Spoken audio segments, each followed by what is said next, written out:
샬롬, 반갑습니다. 멀티미디어 선교사 제이팍입니다. 오늘 제가 말씀드릴 것은요, 제107회 합동총회 보고서에 대한 반론을 제기하려고 영상을 켰습니다. 합동 2대2에서 이번에 저희 교단에 있는 목사님을 명시하면서 회심 준비론을 지지하는 교회는 합동과 교류를 금지한다라는 명목으로 총회 보고서를 제출하셨는데, 이것에 대한 제 견해, 개인적인 견해입니다. 를 피력하고자 영상을 켰습니다. 또 합당한 이유나 여기서 타당한 이유가 있다면 이런 것들을 우리 개혁신학 안에서 진리를 세워나가는데 조금이라도 보탬이 된다면 하고자 하는 마음으로 영상을 잠깐 켰습니다. 제가 그 합동총회 보고서 내용을 그대로 읽어드리고 거기에 대한 제 견해를 말씀드리도록 하겠습니다. 제107회 합동총회 보고서 서론, 회심 준비론은 회중파 청교도 목사들이 목회에 적용해왔던 청교도 신학의 실천 신학이다. 죄 용서의 복음보다 죄를 지적하는 율법을 신자들에게 먼저 선포하고 적용해야 한다고 강조하는 것이 그 핵심이다 라고 말씀했는데요. 죄 용서보다 죄를 지적하는 율법의 용도에 대해서 말하는 것은요, 성경적 원리로 전혀 문제가 되지 않죠. 청교도 신학자 아버지로 불리는 윌리엄 퍼킨스는 율법이 신자를 겸손케 만들고 난 뒤에 복음이 오고 믿음을 가져온다고 말했습니다. 굳이 이분뿐만이 아니라 모든 개혁주의에서 말하는 것은요, 율법의 제1용법은 죄를 드러나는 거예요. 죄인이 죄인임이 드러나야지 복음이 필요한 거 아닙니까? 그런 측면에서 죄 용서보다 죄를 지적하는 율법의 용법에 대해 말하는 것은 성경적 원리로 전혀 문제가 되지 않죠. 왜 이것을 문제 삼는지 저는 이해하지 못하겠습니다. 이제 본론으로 들어가겠습니다. 1번, 회심 준비론은 회중교회의 신학이다 라고 말했는데요. 이 회중교회의 신학이라고 말하는 이 회심 준비론은요, 사실 그렇게 한 문장으로 표현할 수 없는 굉장히 스펙트럼이 넓은 구조를 갖고 있죠. 17세기가 이제 1600년도가 장로교 개혁주의가 꽃을 피웠습니다. 그리고 청교도도 여기서 이제 영국 청교도가 시작이 되는 거예요.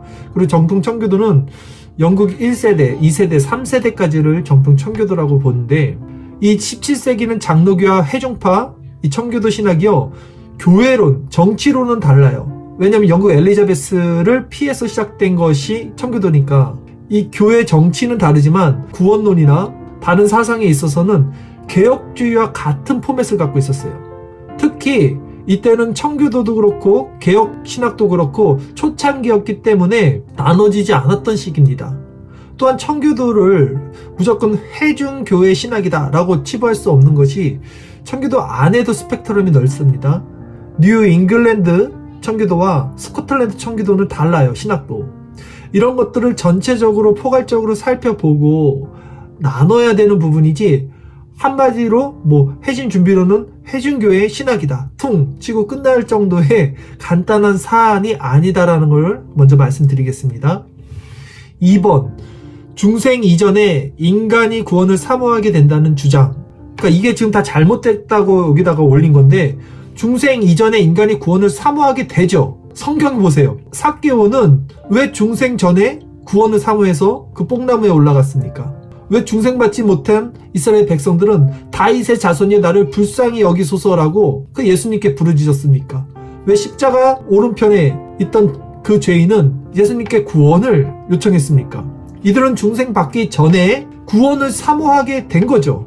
아닌가요? 이게 뭐가 문제인지 모르겠습니다. 저는. 3번, 율법의 기능에 의해 죄에 대한 애통이 먼저 일어나야 한다는 주장. 마찬가지로 율법의 기능에 의해 죄에 대한 애통이 먼저 일어나야 되는 것은 율법의 제1용법 아닙니까? 누구나 다 아는. 당연히 복음이 복음되기 위해서 죄인됨이 먼저 전제돼야 되는 거예요. 그래야 복음이 복음되는 거 아닙니까? 그리고 이것은요, 복음을 전하기 전에 율법을 전한다, 이렇게 어떤 시간적인 순서로 보면 안 되고요, 구원의 원리로 봐야 됩니다. 구원의 원리적 측면에서는요, 죄인됨이 먼저 전제가 돼야지 복음이 복음될 수 있는 거예요. 그렇기 때문에 복음을 전한다는 것은 이미 그 전에 죄인됨의 상태에 놓여져 있고 그것에 대한 자각이 있어야 된다는 거죠. 그것이 율법이 가리키는 거죠. 율법으로.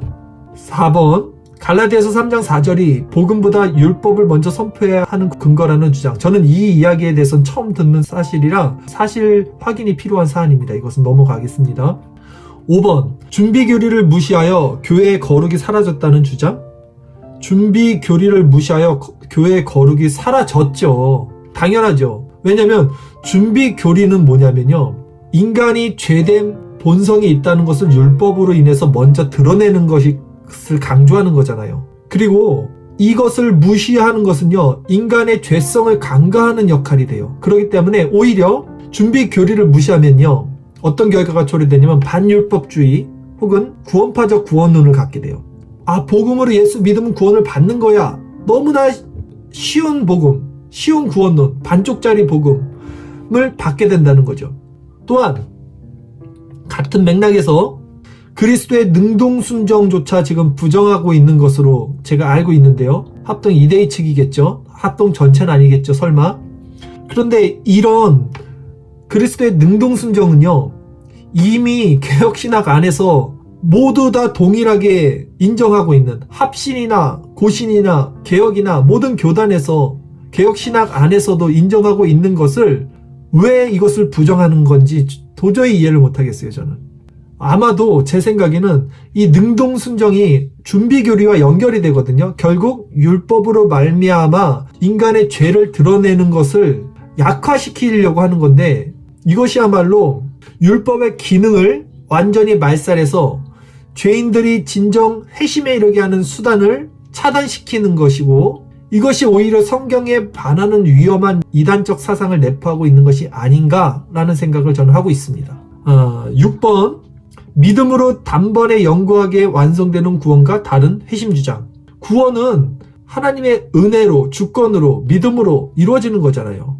한 번 구원은, 내주하는 성령은 영원히 우리와 함께 하시고 구원을 이루시는 거죠. 근데 그렇게 단순하게 끝! 성경은 그렇게 말하지 않아요. 절대. 하나님 나라의 구원은요, 이미와 아직, already but not yet, 이미와 아직 사이에 있습니다. 그래서 바울도 구원을 이루어 가라라고 교회에다 말해요. 너는 이미 구원을 받았어. 끝이 아니야. 나도 표대를 향해 달려간다. 내가 이 복음을 전하고 오히려 내가 버려질까 두렵다. 이런 말씀을 전체적으로 우리가 해석을 해야 됩니다. 이 긴장감, 이미와 아직 가운데 있고요. 청교도 중생론은 이 지점에서 우리 성도 자신의 신앙을 점검시키는 거예요. 그래서 자기 점검의 측면이 굉장히 강한데요. 이것을 믿음으로 단번에 영구하게 완성되는 구원과는 다른 회심 주장이라고 말하는 것이야말로 아주 빈약한 신학적 해석이 아닌가라는 생각을 저는 합니다. 마지막으로 7번 씨의 노골적인 회중교회 신학 전파. 이거는 정말 인신공격이에요. 어떻게 이렇게 다른 교단 목사를, 그것도 이단으로 정제되지 않았습니다. 이 회심 준비론이 지금 이대위에서도 이걸 이단이라고 말하지 못했어요. 그래서 그냥 합동 측과 다른 이 신학 사상을 갖고 있기에 합동 측 목사들은 교류하지 말라, 여기서 끝냈는데, 이단으로 정제되지도 않는 그 이유로 그 목사님을 C라고 노골적으로 이렇게, 도대체 이게 말이 됩니까? 왜 이단이라고 정제되지도 않는 그 분을 왜 이렇게 폄하하고 이런 말을 씁니까? 도저히 저는 이해할 수 없습니다. 결론, 이렇게 쓰셨어요. 목사의, 여기는 또 목사라고 또 썼네요. 이건 또 뭐야? C라고 쓰면 끝까지 C라고 쓰던지. 여긴 또 목사라고 썼어요. 목사의 회심 준비론, 준비교리는 개혁 신학이 아니고 개혁 신학과 상반되는 내용이 많은 사상이다.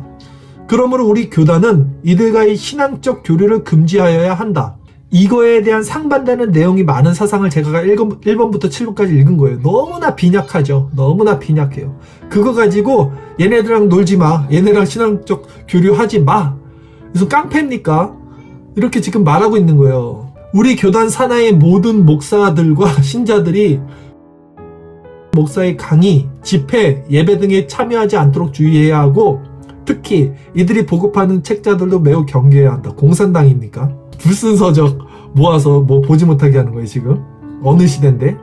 저는요, 이 내용들을 전체적으로 보면서 처음에는 이 몇몇 목사님들 계세요. 제가 이름은 언급하지 않겠습니다. 그러나 그 목사님들, 합동 측에 있는 목사님들이 회심 준비론을 엄청 깠습니다. 이것은 비성경적이야, 성경적이지가 않다라고 깠어요. 그런데 그렇게 말하더니 이제는 합동 이대회에서 이것은 개혁 신학이 아니므로 교리를 금지한다라고 말하는 거예요. 즉, 이 사상은요, 회심 준비론은 이단적 사상이 아니라는 말이 그들이 스스로 인정을 한 것입니다. 그러나 다르니까 교류하지 말라는 거예요. 그렇다면 제가 말하는 거는 그 전에 올렸던 그 몇 년 동안 계속 올렸던 이렇게 굉장히 노골적이고 굉장히 날선 그런 용어들로 이렇게 공격했던 것들에 대해서는요, 글들을 내리셔야죠. 같은 합동 측에 있는 목사님이시고 지금 합동 측 이대위에서 그것이 이단이 아니다라는 것을 말했다면 그 전에 올렸던 그런 폄훼했던 모든 글들은 내리셔야 됩니다. 특히 그리스도의 능동순종 사상은요, 말씀드렸듯이 바빙크 메이첸, 벌코프, 또 우리나라의 박형용, 박윤선 모든 신학자들이 다 인정해요. 합신, 고신, 개혁 그 동의하는 바를 이 합동 이대이 다는 아닐 거라고 봅니다. 분명히 거기서 반대하는 것은 정말 참으로 안타까운 일이 아닐 수 없습니다. 마지막으로 이 말씀만 드리겠습니다. 17세기 1600년도는요 말씀드렸듯이 개혁주의와 회중파, 청교도가 신학적으로 나눠지기 전에 같은 맥락에서 있었어요. 그 청교도 3세대 중에 존 목사님이 계시죠. 존 버년 목사님, 존 오웬 이런 분이 계시죠. 그 존 버년 목사님의 철로역정 책은요 굉장한 베스트셀러로 기독교인이 다 그걸 봤잖아요. 철로의 역정 불순서정이니까 이건 보지 마 이렇게 말해야 돼요. 왜냐하면 철로의 역정을 쓴 존 버년 목사님이 청교도 3세대 목사님이고 그 내용을 보시면요 크리스찬이라는 사람이 처음에 꿈에서 책을 봤습니다. 전도자에게. 그 책 율법을 보고요. 그게 율법이에요. 성경이에요. 그걸 보고 막 비참해하고 너무나 끔찍하게 놀래고 당황하고 안절부절하다가 그 무거운 짐, 율법의 짐을 지고요 여행을 떠나는 거예요. 그 짐이 언제 벗겨집니까? 십자가를 바라볼 때 그 여행 도중에 그걸 벗겨진단 말이에요. 그러니까 그는 율법을 통해서 먼저 죄의 짐을 짓고 근데 십자가를 바라보면서 그 복음을 받으면서 그걸 푼 거예요. 이게 청교도 준비 교리예요. 회심 준비론과 똑같은 거예요. 청교도 목사님이 쓰신. 그런데 지금 그 서적을 보지 말라고 하면 이렇게 말씀하세요. 존 버년의 철로 역정 보지 마라. 이것은 불순서적이다. 우리 합동 측과는 다르다. 그렇게 말씀한 거랑 똑같은 것입니다. 정통신학자들은요 같은 정통신학 안에서 싸우지 않습니다.